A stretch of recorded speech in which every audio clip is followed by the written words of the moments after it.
उसे रात के करीब 2 बज गए थे। बस भी ना, इतना धीरे चल रही थी कि बस आज तो मैं दुखी हो गया। ओह, कोई नहीं, अब जल्दी से घर जाकर माँ बाबूजी को सरप्राइज देता हूँ। सुरेश अब बैठ आता है, चल लगता है। रात को पूरे गांव में एक सन छाया हुआ है, चारों तरफ बस अंधेरा ही अंधेरा होता है। सुरेश बिना सोचे बस अपने घर की ओर चलता जाता है। सुरेश जैसे चलता है वही एकदम पीछे घुंघरू की आवाज आती है। सुरेश आवाज सुनकर एकदम पीछे मुड़ता है तो उसे दुल्हन के जोड़े में एक लड़की भागती दिखती है। सुरेश उसे देखकर एकदम हैरान हो जाता है। वो उस लड़की को आवाज देता है। वो दुल्हन एकदम गायब हो जाती है। सुरेश पीछे वापस जाता है और उसे आवाज देता रहता है। वो उसे सब जगह ढूंढने लगता है पर उसे वो दुल्हन दोबारा नहीं दिखती। कितनी अजीब बात है, इतनी रात को कौन दुल्हन ऐसे लगती, आखिर कौन थी वो, और इतनी रात को अकेली यहाँ क्या कर रही थी? सुरेश बड़ा परेशान हो जाता है, पर घर पहुंचना होता है। अपना बैग वापस उठाकर चल पड़ता है। जल्दी ही वो अपने घर पहुंचता है जहां उसके माँ बाप उसे देखकर बड़े खुश हो जाते हैं। अरे सुरेश मेरा बेटा, तू तो कल आने वाला था ना? अरे माँ, मैं तो आप दोनों को सरप्राइज देना चाहता था। ये तो तूने बहुत अच्छा किया। चल अब आराम कर।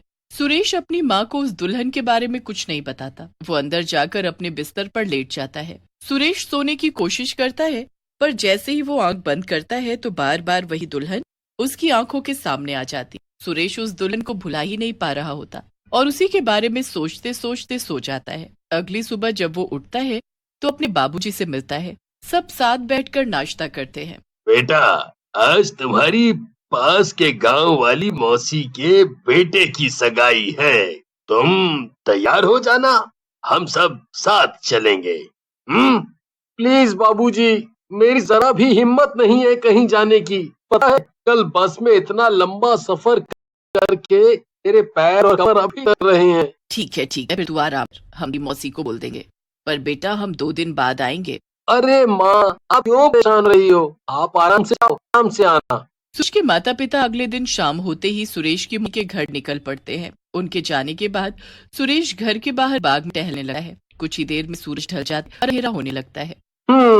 अब तो अंधेरा होने वाला है, मुझे घर जाना चाहिए, खाने का भी तो इंतजाम करना है। घर पहुंचकर उसे घर के अंदर वही घुंघरू की आवाज आती है। घुंघरू की आवाज सुनकर सुरेश इधर उधर देखने लगता है। ये तो वैसी ही आवाज है। कौन है घर में? सुरेश की आवाज देते ही वो दुल्हन उसके सामने आ खड़ी होती है। तुम मेरे घर में कैसे आ गई? वो मैं आपके लिए खाना लाई थी। तुमको कैसे पता कि मुझे खाना बनाना है? कौन हो तुम, और ऐसे दुल्हन के कपड़ों में क्यों घूमती हो? मेरा कोई घर नहीं है, इसलिए मैं यहाँ वहाँ भटक रहती हूँ। मेरे घर वाले एक बूढ़े और बहुत ही बुरे आदमी से जबरदस्ती मेरी शादी करवाना चाहते हैं, इसलिए मैं वहाँ भागी और बस यहाँ छुपती रहती हूँ। अगर किसी को मेरे बारे में पता लग गया ना तो शादी उसी से करवा देंगे।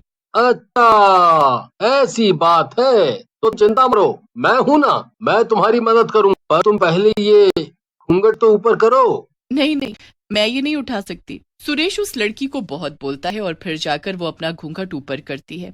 सुरेश जब उसे देखता है तो बस उसे नहीं रह जाता है। उसे आज तक इतनी सुंदर लड़की नहीं देखी होती। उसे एक ही नजर में उससे प्यार हो जाता है।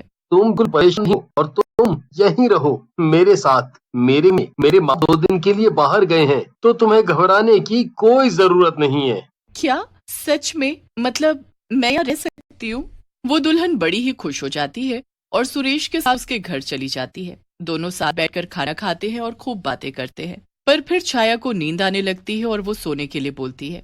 ठीक है, तुम उधर मेरे माँ बाबूजी के कमरे में जाकर सो जाओ। छाया उस कमरे में जाती है और दरवाजा बंद कर लेती है। दरवाजा बंद करने के बाद वो एक भयानक चुड़ैल का रूप धारण कर लेती है। आखिर इसे मेरी झूठी कहानी पर भरोसा हो ही गया।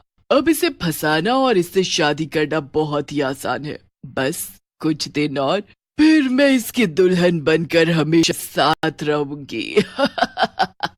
छाया कोई आम लड़की नहीं बल्कि एक चुड़ैल होती है जिसका मकसद सुरेश से शादी करके उसकी दुल्हन बनना होता है।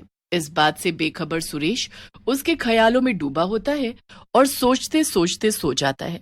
अगले दिन उठते ही वो छाया के कमरे में जाता है पर वहां छाया नहीं होती। अरे, ये कहाँ चली गई? रात को तो यहीं थी।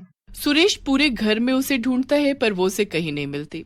घर के दरवाजे भी अंदर से बंद होते हैं। सुरेश बाहर जाकर भी उसे ढूंढता है पर वो कहीं नहीं मिलती। सुरेश बड़ा परेशान हो जाता है और थक हार कर बैठ जाता है। पूरा दिन निकल जाता है और रात हो जाती है। सुरेश रसोई में खाना बनाने जाता है कि तभी पीछे से आवाज आती है, मैं खाना ले आई हूँ।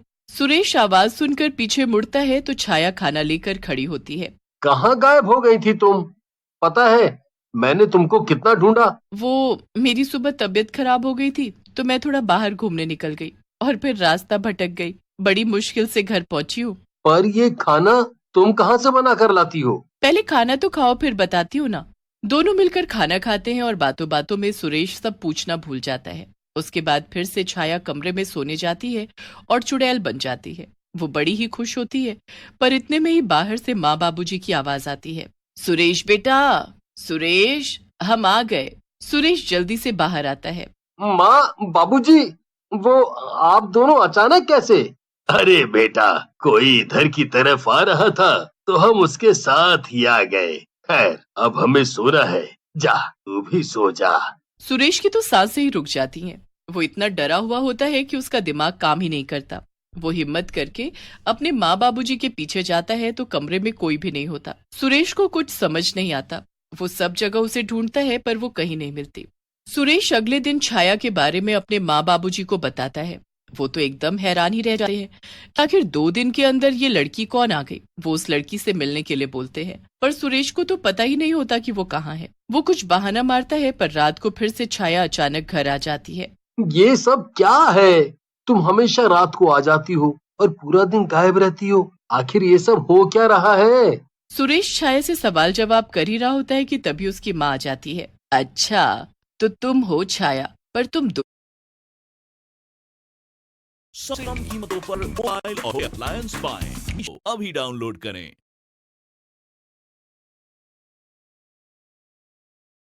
पेटीएम करता हूँ। मेरे पास ये ऐप है ब्रो, पेटीएम से भी and send money to any player. हो गया, आ गया। पेटीएम करो।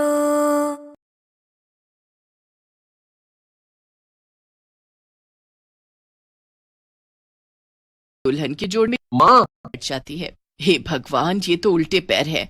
मतलब ये कोई चुड़ैल है। राम राम राम, मैं क्या करूं, अब मैं क्या करूं? वो जल्दी से सुरेश के पास जाकर उसे सब बताती है। सुरेश तो इस बात पर यकीन ही नहीं करता। देख बेटा, वो चुड़ैल है, मेरी बात मान। तभी वो बस रात को आती है। सुरेश को ये सुनकर बड़ा धक्का लगता है। उसकी माँ उसे दिलासा देती है और उसे एक बाबा के पास लेकर जाती है। जब वो उस बाबा को उस दुल्हन के जोड़े वाली लड़की के बारे में बताती है तो बाबा ध्यान लगाते हैं और सब समझ जाते हैं।